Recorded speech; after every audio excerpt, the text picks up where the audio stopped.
શિનોર જનસેવા કેન્દ્રમાં બીજા દિવસે પણ નેટના ધાંધિયા. વડોદરાના શિનોર જનસેવા કેન્દ્રમાં બીજા દિવસે પણ નેટના ધાંધિયા સર્જાતા રેશન કાર્ડ, આવક, જાતિના દાખલા, જમીન દસ્તાવેજ સહિતની કામગીરી ઠપ. શિનોર જનસેવા કેન્દ્રમાં છેલ્લા 2 દિવસથી નેટના ધાંધિયા. કામ ધંધો છોડી કચેરીના કામકાજ અર્થે આવેલા અરજદારોને વિલા મોડે ઘરે પરત ફરવાની નોબત આવી. શિનોર જનસેવા કેન્દ્રમાં સવારથી લાગી હતી અરજદારોની લાંબી લાઈનો. કામ ધંધો છોડી કચેરીના કામકાજ અર્થે આવેલા અરજદારોને વિલા મોડે ઘરે પરત ફરવાની નોબત આવી. છેલ્લા 2 દિવસથી અરજદારોની લાગે છે લાઈનો.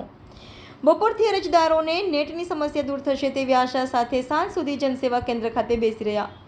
કેટલાક અરજદારો ચાલી શકે કે લાંબો સમય સુધી બેસી શકે તેમ ન હોવા છતાં કામ થશે તેવી આશા સાથે બેસી રહ્યા. શિનોર જનસેવા કેન્દ્રમાં બેસવાની વ્યવસ્થાનો પણ અભાવ હોય અરજદારો જમીન પર બેસવા મજબૂર બન્યા. શિનોર જનસેવા કેન્દ્રમાં અવારનવાર સર્જાતા નેટના ધાંધિયાનું જવાબદાર અધિકારીઓ સત્વરે કાયમી નિવાડો લાવે તેવી અરજદારોમાં માંગ. રિપોર્ટર કુણાલ દરજી, YNN ન્યૂઝ, શિનોર.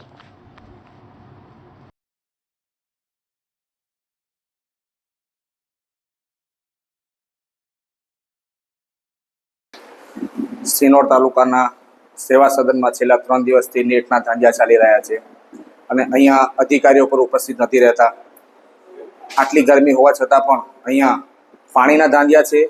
કોઈ વ્યવસ્થા કરવામાં નથી આવી અને બેસવા માટે કોઈ પણ વ્યવસ્થા અહીંયા વૈકલ્પિક વ્યવસ્થા કરવામાં નથી આવી. એટલે તાત્કાલિક ધોરણે આ લોકો અહીંયા પાણીની અને નેટની અને આ બેસવાની વ્યવસ્થા કરે તેવી લોકમતમાં માંગમાં ઊભી છે અને તાત્કાલિક ધોરણે વ્યવસ્થા થાય તેવી અમારી માંગ છે.